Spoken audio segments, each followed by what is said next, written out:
The orphan stole a loaf to feed her sister. The rancher bought the whole bakery. The girl's hands shook as she reached across the bakery window, her reflection trembling in the glass. Steam rose from the morning bread, thick with the smell of yeast and warmth her body hadn't felt in days. Her sister coughed behind the barrels, small, hollow, the sound of a child too empty to beg anymore. The girl's name was Lila, 12 at most, barefoot, dress torn to thread. She glanced once at the door. No one watched. She snatched the loaf, pressed it to her chest, and ran. But the bell above the door betrayed her, sharp, accusing, loud enough to wake the whole street. "Thief!" someone shouted. A man stepped from the shadows, apron still dusted with flour, eyes full of anger he'd saved for this moment. He grabbed her arm hard enough to bruise. "You little rat," he hissed. "I'll teach you hunger proper." The loaf hit the ground, rolling into the dust like a sin she couldn't hide. The girl screamed, kicking, but no one moved to help. Townsfolk gathered. Miners, a seamstress, the blacksmith's wife. Judgment was always quick and dry hollow. The baker raised his hand, palm thick and ready. Lila braced for pain when a deep voice cut through the noise. "Put your hand down, friend." The crowd parted. A tall rancher on horseback, coat dusty from miles, reined in his mare beside them. His name was Eli Turner, a man who'd once lost everything but his decency. His gaze fell on the girl, then the fallen bread, then the baker's raised arm. "She's a thief," the baker snapped. "She's hungry," Eli said calmly. "Difference is who you blame for it." Lila didn't understand mercy when it first found her. It sounded too much like disbelief. The baker laughed. "You buying that story, cowboy?" Eli dismounted slowly, reached into his saddlebag, and pulled out a pouch that jingled heavy with coins. "No," he said, tossing it onto the counter. "I'm buying your bakery." The crowd gasped. The baker froze. "What?" "You heard me," Eli said. "You can keep your anger. I'll take the bread." He picked up the loaf, brushed off the dust, and handed it back to Lila. "Feed your sister," he murmured. "Then come find me at the ranch when you're done running." She stared up at him, unsure if men like this were real. Behind them, the town whispered, stunned at what mercy had just cost. The baker swallowed, half in shame, half in awe. As the rancher turned his horse toward the morning light, "You can't save every thief," someone called after him. Eli didn't look back. "No," he said, "just the ones who remind me why I stopped stealing." Lila ran until the rooftops disappeared behind her, the loaf clutched tight against her chest. Her sister, Mary, waited under the old bridge, knees pulled to her chin, shivering in a blanket that was more holes than cloth. When Lila showed her the bread, Mary's eyes widened like sunrise after storm. They ate in silence at first, small, quick bites, crumbs falling into dust. Every chew was a miracle. When the crust was gone, Lila wiped her sister's mouth and whispered, "We'll go north soon. Maybe someone needs helpers." Mary nodded, though her eyes looked past hope. Then the sound of hooves broke the quiet. Lila froze, heart pounding. The same rancher dismounted at the riverbank, hat low, a paper bag in his hand. "Didn't figure you'd go far," he said. Lila grabbed Mary's hand, ready to run, but his voice wasn't angry. It was soft, almost tired. "You got names?" he asked. Lila said nothing. "Fine," he sighed, kneeling down. "Here." He opened the bag, 2 warm rolls, a small wedge of cheese, and a folded note. "My mother used to say you can't fix hunger with punishment," he said. "Only with food and a little work." Mary stared at the bread like it was a dream she didn't trust. "Why help us?" Lila whispered. Eli smiled faintly. "Because someone once helped me when I didn't deserve it either." He stood, brushing the dust from his coat. "Come to the Turner Ranch at dusk. There's room in the barn. You'll earn your meals proper." "And if we don't?" Lila asked. "Then I'll pray the wolves don't find you first," he said gently. She watched him mount his horse, the morning sun catching the silver buckle on his saddle. When he rode away, the air smelled faintly of hay and cinnamon, like the bakery before the shouting. Mary looked at the rolls, then at her sister. "Do you think he means it?" Lila thought of the way his eyes had softened, how he hadn't asked for thanks. "I think," she said slowly, "he's the kind of man who buys more than bread." They spent the day hidden beneath the bridge, waiting, torn between fear and the strange warmth his words had left behind. and when dusk finally came, the sky pink as fading mercy, Lila took her sister's hand and said, "Let's go see if kindness is real." By the time the sisters reached the Turner Ranch, night had settled soft and wide across the valley. A single lantern burned above the barn door, casting a warm circle in the dark. A promise or a warning, Lila couldn't tell. The place smelled of hay, rain, and horses that trusted their keeper. She hesitated at the fence until the rancher stepped out, coat off now, sleeves rolled, the kind of tired that comes from work, not regret. "You came," he said simply. Mary hid behind her, clutching her arm. "You said there was room," Lila answered. "There is." He led them inside. The barn glowed with quiet life. 2 sleeping mares, a stack of quilts, a loaf on the table still warm from the oven. "That one's yours," he said, nodding at the bread. "No charge. Call it the start of something better." Lila stared at it, torn between gratitude and fear. "You really bought the bakery?" she asked. Eli smiled a little. "Didn't buy it for the bread. Bought it so the man would think before raising his hand again." He pulled an old coat from a peg and set it around Mary's shoulders. "You can stay till spring if you help with chores. After that, we'll see what the world's got left for you." Lila frowned. "You don't even know us." "Don't need to," he said. "Good hearts make enough noise to be found." The sisters ate until their bellies stopped aching. Mary fell asleep first, curled in the quilts, her breath small and steady. Lila sat by the lantern, watching the light move across the boards. "You trust Easy," she said quietly. Eli poured coffee and leaned against a post. "No," he said, "I forgive Easy. Trust takes longer." The barn grew still except for the slow rhythm of horses shifting in their stalls. Outside, the wind carried the far-off sound of the town bell, faint and fading. "Will they come for us?" she asked. "They might come for me," he replied, "but not for you." "Why?" "Because I don't run anymore," he said, his voice low but steady. For a while neither spoke. The lantern flickered, soft gold against the dark. In that fragile peace, Lila dared to believe for the first time in months that not every door in the world led to punishment. Some, like this one, opened toward light pretending to be home. The sun climbed slow over the ridge, gold spilling through the cracks in the barn walls like forgiveness sneaking in uninvited. Lila woke to the smell of coffee and the sound of water sloshing in a bucket. Eli was already at the trough, sleeves rolled, washing the dust from his face. "Morning," he said without looking up. She murmured it back, still half afraid her voice might make him change his mind about letting them stay. Mary slept in the hay, her face soft for the first time in weeks. Eli handed Lila a tin cup of milk. "For her when she wakes." She took it carefully, her fingers brushing his just long enough to feel the calluses of real work. "You don't have to feed us forever," she said. "I didn't buy forever," he replied. "Just time." He poured himself coffee, sat on an overturned crate, and studied her quietly. "You steal often?" The words landed gentle, not like accusation but like truth, asking to be spoken. Lila hesitated. "Only when we couldn't breathe without it." "And before that?" "Before that there was Ma. She sold bread by the road, got sick last winter." Her voice cracked, but she kept going. "Buried her in a sack because we couldn't afford a coffin. Then the landlord came. Said debt don't die just because people do." Eli's jaw tightened. "You ran." "We ran," she said, eyes on the dirt, "and when Mary cried, I promised she wouldn't again. I lied." Silence settled heavy. He took a long sip of coffee, eyes far away. "You didn't lie," he said finally. "You just ran out of ways to keep the promise." Lila looked up, confused. "Sometimes survival's the only prayer that gets heard," he added. She blinked fast.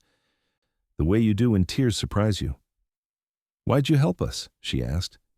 "Because I once took a horse to feed my own sister," he said, voice rough. "The man who caught me gave me work instead of rope.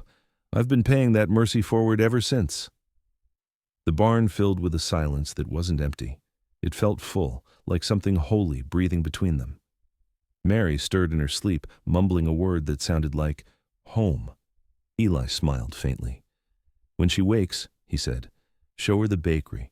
Let her see what hunger built and what mercy bought back." Lila nodded, wiping her eyes with the back of her hand. The sun hit the loaf on the table just then, turning it gold, warm, alive. a simple piece of bread glowing like it remembered what it had been stolen for. By midday, the warmth of morning had faded into whispers that drifted faster than wind. Word had spread through Dry Hollow that the rancher had bought the bakery not out of business sense, but for pity, and worse, that he was harboring thieves on his land. Eli rode into town for feed and nails, the girls left sweeping the porch and washing pails by the trough. But before he even tied his reins at the store-post, eyes turned. The baker stood outside, apron clean, pride newly starched. "Looks like charity's your trade now," he said, loud enough for the crowd to hear. Eli met his stare, calm but unflinching. "Charity's cheaper than hatred." A few men chuckled, others looked uneasy. "You'll ruin this town's name, mixing with street rats," the banker muttered. Eli turned toward him. "Town's name was already ruined when it forgot to feed its children." The words hung heavy, cutting deeper than gunfire. Still, hate was stubborn. Men don't like being reminded of mercy they never gave. "You can't keep them forever," the baker said. "Thieves don't change." Eli tightened his jaw. "Neither do cowards." The man flushed red, and Eli walked away before the insult could turn to something bloodier. By the time he returned home, the sky had gone gray with dust. Lila and Mary waited on the porch, buckets lined, eyes bright until they saw his face. "They know," he said quietly. Lila's hand went to her chest. "Will they come?" "Maybe," he said. "And if they do, we'll feed them first." That night they ate in silence. Even the horses seemed to sense the tension, shifting restless in their stalls. Mary whispered, "Why do they hate us?" Eli answered without looking up. "Because it's easier than forgiving themselves." Lila glanced toward the lantern by the door. "We could leave." "Then we teach them nothing," he said. "Mercy only matters when it costs you something." Outside, thunder rolled faint and low. Lila reached for Mary's hand. "He bought the bakery," she said softly. "But maybe the town's still hungry." Eli smiled, tired but proud. "Then tomorrow," he said, "we bake enough for everyone." But deep inside, he knew morning would bring more than hunger. It would bring the kind of men who never liked being made to feel small by kindness.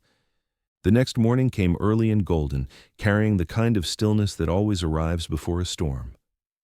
Eli was already at the table kneading dough, sleeves rolled, arms powdered in flour like a man building peace instead of walls.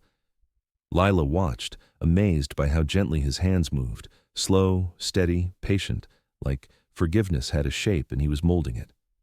"Never made bread before?" he asked without looking up. "Only stole it," she said quietly. He smiled faintly. "Then you'll learn how to earn it." Mary stood on a stool beside them, stirring a bowl too big for her arms. "For everyone?" she asked. "For everyone," Eli said. "Even the ones who hate you?" Lila asked. "Especially them," he answered. By noon, the smell drifted down the valley, fresh loaves cooling on the porch rail, steam curling into the sunlight. They loaded them into baskets, each loaf stamped with a cross from the wooden mold he'd carved overnight. "What's that mark for?" Lila asked. "So they remember who broke it first," he said. When they reached town, the street froze. Men paused at the blacksmiths, women leaned from windows, children peeked from behind skirts. Eli set the first basket on the bakery counter, the same counter where Lila had been struck days before. The baker stood there, eyes narrowing, pride twisting. "What's this supposed to be?" he asked. "A peace offering," Eli said simply. "For every mouth I didn't feed soon enough." "I don't need your pity," the man growled. Eli nodded. "Good. Then take it as bread." He left the loaves there and walked back into the street. The girls followed, carrying baskets to doorsteps, leaving them like quiet prayers. Some folks sneered, others whispered thanks under their breath. By evening, the scent of bread filled every home in Dry Hollow, whether they wanted it or not. Back at the ranch, the sisters watched the sunset, the last loaves cooling beside them. "Do you think it changed anything?" Mary asked. Eli looked toward the town lights flickering in the distance. "Maybe not yet," he said, "but the smell of mercy has a way of lingering." Lila smiled faintly, pulling her sister close. "Then maybe by morning," she said, "the whole town will wake up hungry for forgiveness." Eli nodded, eyes tired but peaceful. "That's the kind of hunger I can live with." The peace lasted less than a day. By dusk, smoke began curling above Dry Hollow again, not from chimneys this time, but from anger. Someone had thrown a brick through the bakery window, scattering the loaves, and the word "thieves" was carved into the door with a knife. Eli found out when a breathless rider from town brought the news. He saddled his horse without a word. Lila followed, face pale. "You can't go," she pleaded. "They'll turn on you." He met her eyes, steady. "Then they'll see what mercy looks like when it doesn't flinch." He rode through the valley alone, the sky burning with sunset, wind hot with the smell of smoke. When he reached town, the bakery was ruined, windows shattered, flour spilled like snow across the floor. The baker stood there, shaking, a rifle clutched in both hands. "I didn't do it," he stammered. "But they think I helped you." Eli stepped closer, calm but fierce. "Then help me fix it." The man's eyes filled with tears he'd been saving for years. Together they swept the floor, the same boards where a starving child had once been struck. Every motion felt like penance. Outside, men shouted, angry voices spilling from the saloon. "You turned the town soft," one yelled. "You bought loyalty with bread." Eli set the broom down, his pulse steady. "No," he said quietly, walking outside. "I bought back decency." The crowd circled, torches in hand. Lila and Mary appeared at the edge of the street, faces lit by flame. "Go home," Eli said. "This isn't your fight." "It's ours," Lila whispered, stepping beside him. The baker emerged too, hands trembling but raised. "He's right," he told the crowd. "I was wrong about them. I was wrong about mercy." Someone threw a torch. It hit the flour-covered doorway, exploding into sudden flame. Eli grabbed a sack of dough and smothered it, the fire dying beneath his hands. Smoke curled around him, blinding, suffocating. Through the haze, he shouted, "If feeding the hungry is sin, then maybe this town's been starving too long." The torches lowered one by one. The silence afterward felt heavy enough to break. Somewhere behind the crowd, a child's voice cried, "Mama, he saved the bread!" And just like that, the mob began to scatter. Eli sank to his knees, coughing, blackened with soot. Lila ran to him, pressing a wet cloth to his hands. "You could have left," she said through tears. He looked at her and smiled faintly. "I did once," he murmured, "and it nearly cost me my soul." Rain began to fall before midnight, soft at first, then heavy enough to wash the soot from the streets and cool the stones that had burned with hate. Eli sat on the steps of the ruined bakery, hat beside him, the sisters huddled under his coat. The baker knelt nearby, head bowed, tears mixing with rain. "I built this place with pride," he said quietly, "and pride's what burned it." Eli shook his head. No, pride only built the fire. Fear kept it lit. Thunder rolled above, and for a moment the street looked like a battlefield turned holy, the rain baptizing what mercy had survived. Then the mayor arrived, flanked by 2 deputies, boots splashing through the puddles. "You've caused enough trouble, Turner," he said, voice sharp, "buying property you can't keep, turning good men into beggars with your charity." Eli stood slowly, water streaming down his coat. "I didn't make them beg," he said. "I reminded them they could share." "This town runs on law, not kindness," the mayor snapped. "Then maybe that's why it's starving," Eli answered. The man's hand went to his revolver, but he didn't draw. The rain kept falling, washing courage from his face. Behind him, townsfolk began to gather in the shadows, mothers holding children, men who'd taken bread and couldn't quite meet Eli's eyes. The baker stepped forward, shoulders squared. "He saved my life tonight," he said. "Saved this town's too, if we let him." The mayor turned, but his authority sagged like wet rope. "You want to follow a fool, go ahead," he muttered. Eli glanced at Lila. "You still have that dough from the barn?" She nodded. He took it, held it up in the rain. "This," he said, "is all it takes to start again." Then he pressed it into the baker's hands. "Tomorrow you'll rebuild. I'll bring the wood and they'll bring the help." The man clutched it to his chest like a newborn. The mayor scowled. "And what do you call this? Charity again?" Eli smiled, faint but sure. "No, communion. Or—" The rain fell harder, drumming the rooftops, soaking the town that had finally fallen silent. Mary took Lila's hand, whispering, "It smells clean again." Eli looked up into the storm. "That's because the West remembers," he said softly, and it forgives slow, but it forgives. When dawn came, the sky was pale and rinsed clean. A soft blue stretched over a town that finally smelled of bread again instead of smoke. Every man and woman who'd once cursed the rancher now stood outside the bakery, sleeves rolled, faces tired but willing. Eli drove the first wagon of lumber down the muddy road, Lila and Mary beside him, the girls smiling despite the cold. The baker met him halfway, hands still bandaged from the night before. "Didn't sleep," he said. "Didn't need to. Feels like penance works better when you're tired." Eli grinned. "Then you'll build honest." By noon, walls rose where ashes had been. The townsfolk hammered and sawed, their rhythm steady as prayer. Even the mayor showed up, grumbling about keeping order while nailing boards straight. Mary carried nails in a tin, proud as a preacher's daughter. Lila kneaded dough in a borrowed bowl by the door, her small hands sure and calm. "We'll bake again before sunset," she said. "We'll feed every mouth that cursed us." The baker watched her, humbled by how forgiveness could look like a child shaping dough. When the first loaves came out, the smell drifted down the street, warm, alive, a memory reborn. Eli leaned against the doorway, watching people take bread without shame for the first time. A miner pressed a coin into Mary's hand. "For your courage," he said. She blinked, unsure whether to cry or laugh. The preacher arrived last, carrying a tin lantern. "Brought this," he said softly. "Light it tonight, so no one forgets what nearly burned." Eli nodded. "We'll hang it right here." He nailed it above the door, its glass reflecting gold in the afternoon sun. As the crowd thinned, Lila looked up at him. "Do you think they've changed?" He smiled, tired but content. "They will. Mercy don't work fast, just deep." The baker stepped forward with a loaf still warm, handed it to Eli.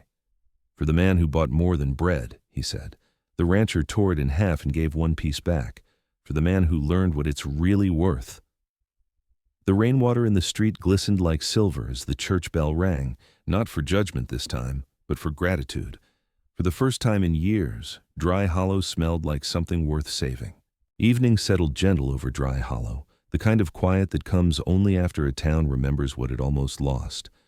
The rebuilt bakery stood steady, lantern glowing above the door, just like the preacher had promised. Inside, laughter replaced the sound of fear, Mary humming while wiping the counter, Lila brushing flour from her cheeks, the baker telling stories he used to hide behind pride. Eli leaned against the doorway, sleeves rolled, coat folded on a chair, the golden light painting lines of peace across his face. Outside, children played in the puddles left by the storm, their voices bright against the hum of crickets. He watched them and smiled. It sounded like hope learning to walk again. Lila brought him a loaf, perfectly baked, her eyes proud. "For you," she said. He tore it in half and handed her the larger piece. "You earned this more than I did," she smiled shyly. "You think we'll get to stay?" "You already have," he said, glancing at the lantern above them. "That light's not for customers. It's for anyone still lost." Across the street, the mayor paused, hat in hand, staring at the glow that wouldn't go out. He nodded once, wordless, before walking on. The rain began again, soft and harmless, hissing where it met the bakery's warm roof. Eli turned toward the girls. "Remember what I told you?" he asked. Mary nodded. "That mercy only matters when it costs you something." "That's right," he said, voice low. "And tonight, we all paid fair." He looked once more at the lantern's flame, its reflection dancing in the wet street like the memory of grace itself. That's how the West remembered them, not for what they stole, but for what they gave back. Do you think mercy can ever change a town built on pride? If this story touched you, like, share, and subscribe to Redemption West for more tales of faith, fire, and forgiveness across the old frontier.